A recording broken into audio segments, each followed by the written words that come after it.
Salut les amis, ici Crypto en Afrique, la chaîne qui vous met au parfum des actualités crypto ainsi que des opportunités. Donc, vidéo très rapide, pour vous rappeler les amis, pour vous rappeler quelque chose de fondamental. Donc, on a une cascade d'événements en train de se produire à l'heure où on parle. Donc, on a des banques qui tombent comme des mouches, on a de la manipulation sur le marché, on a la- l'État américain qui veut sauver son économie. Il y a un ensemble de choses qui nous mènent vers cette extrême volatilité qu'on est en train d'avoir. Donc, lorsqu'on est dans ce type de phase, les amis, on a eu un direct samedi où on en parlait. Le plus important, tenez-vous à vos plans. Tenez-vous à vos plans. Je vous ai dit, la vérité ne sortira jamais des médias. D'accord? La vérité ne sortira jamais des médias de masse. Les médias de masse vont tout simplement nous orienter quelque part et dévier ailleurs. OK? Donc, ne suivez pas la masse. C'est très important. Ne suivez pas la masse. Tenez-vous à vos objectifs. Évitez d'être court-termiste. Évitez de trop jouer avec votre portefeuille. Évitez c'est bien d'avoir des gains passagers, etc. Mais c'est beaucoup mieux d'avoir le style de gain qui vous fait changer de vie. Et après, chacun son profil d'investisseur. Mais là, je m'adresse à ceux qui ont vraiment pour objectif d'aller au bull run. Parce que la vérité, c'est qu'on a choisi la crypto et en choisissant la crypto, on accepte les risques qui vont avec. On accepte les risques qui vont avec. Et tout ce qui va se passer avant 2024, je vous ai dit, ça sera du bruit. Ça sera du bruit. OK? Hier, encore, ou avant-hier, le Bitcoin était à quoi? 20 000. Et puis, ça menaçait d'aller vers les 18 000. Et aujourd'hui, c'est à 24 000. C'est allé presque toucher les 25 000.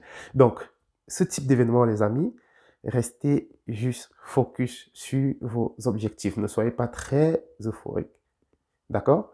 Donc, je fais cette vidéo pour vous dire, prenez le temps parce qu'il y a beaucoup de personnes qui m'ont écrit, ils ont soldé leur portefeuille, d'autres ont fait ci, d'autres ont fait ça.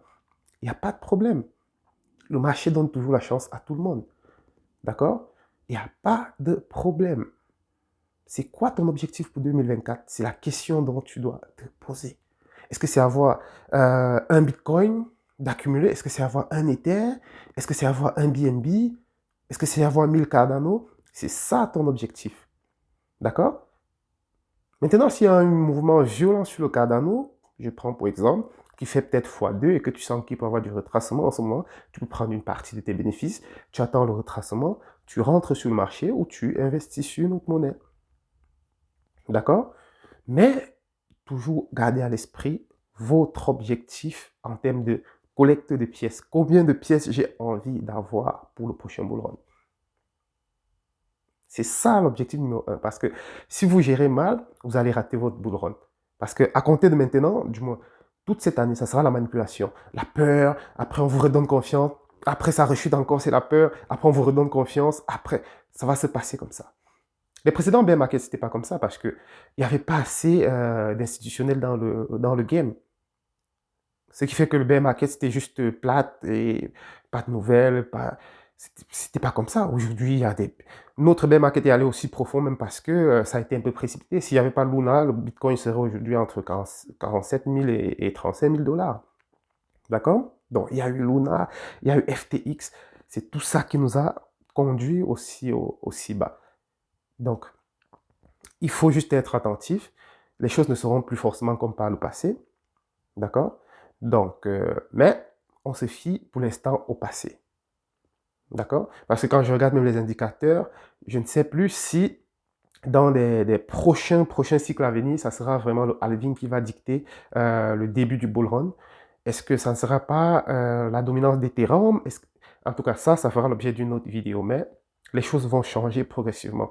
J'ai l'impression que la crypto, à long terme, va un peu changer va un peu changer de cycle. Ça sera plus des petites hausses, des prises de bénéfices, de la peur, on revend après des petites hausses de prise de bénéfices jusqu'à ce que le marché soit assez capitalisé. Parce que nous, on n'est pas capitalisé, on n'a même pas un trillion de dollars de capitalisation dans le marché total. Ça veut dire une simple petite, un petit mouvement de 1 milliard. Vous voyez comment ça fait, ça fait sauter les trucs. D'accord? Donc, il faut remercier CZ aussi qui est à l'origine de ce mouvement parce que il y avait la réserve qui était attribuée à sauver l'industrie, comme il le dit. Donc, si jamais l'industrie crypto a quelque chose, il y avait 1 milliard de dollars que Binance a mis au secours de l'industrie de crypto. Donc, c'était en BUSD. Du moins, c'est une partie qui était en BUSD. Donc, vu que on ne fabriquera plus du BUSD, pour ceux qui me demandent ce qu'ils vont faire de leur BUSD, le BUSD ne sera plus utilisé. Ils ont donné une date, je ne sais plus jusqu'à quand. Donc, euh, pour changer vos BUSD, ça ne sera plus supporté. Donc, j'ai oublié la date, mais j'ai déjà fait une communication là-dessus. Donc, Binance a retiré 1 million, 1 milliard en BUSD, ils ont converti, ils ont pris du Bitcoin, ils ont pris de l'Ether et ils ont pris du BNB. Donc, voilà pourquoi. Il y a eu ce pump hier, et puis forcément les autres vont se dire, ah, s'ils ont mis 1 milliard sur Bitcoin et autres, qu'est-ce qui va se passer? D'accord? Il y a des gens qui commencent à ouvrir l'œil. Ils se disaient que ce n'est que BNB qui pouvait, je veux dire, ce n'est que des sociétés crypto comme FTX qui pouvaient tomber. Ils se rendent compte que les banques américaines sont aussi en train de tomber. Les grosses banques sont en train de tomber. Il y a les nouvelles qui sont en train de sortir, que les banques sont en crise aux États-Unis. On risque d'avoir des banques qui tombent en cascade, les amis.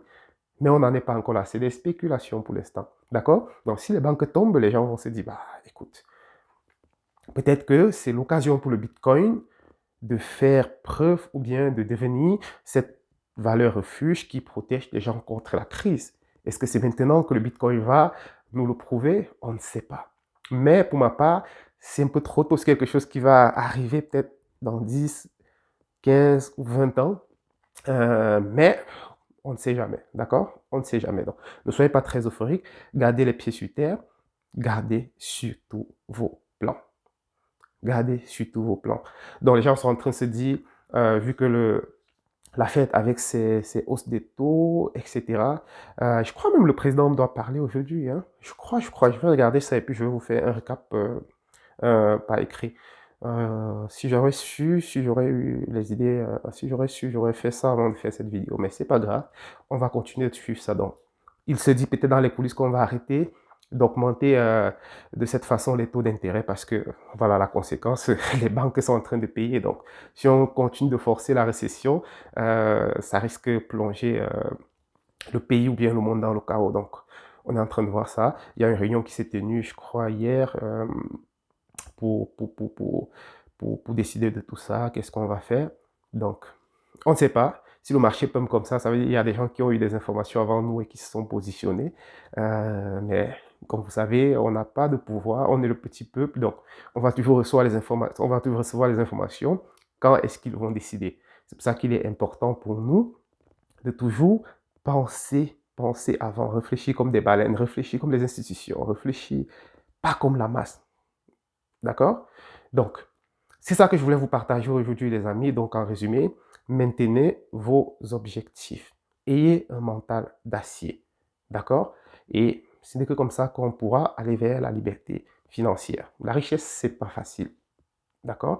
Aller vers la liberté financière, c'était facile, tout le monde le saura. Et puis, l'argent n'aurait plus de valeur. Dites-vous toujours ça. Donc, si c'est très facile, c'est pas bon. Si c'est très facile, c'est qu'on n'est pas sur le chemin. D'accord? Et on est tous ensemble en train d'aller vers le chemin, les amis. Je peux vous dire qu'on est sur le bon chemin.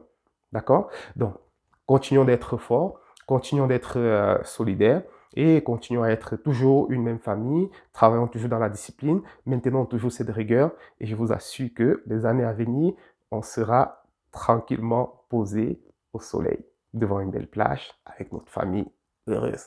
C'était Crypto en Afrique. Prenez soin de vous.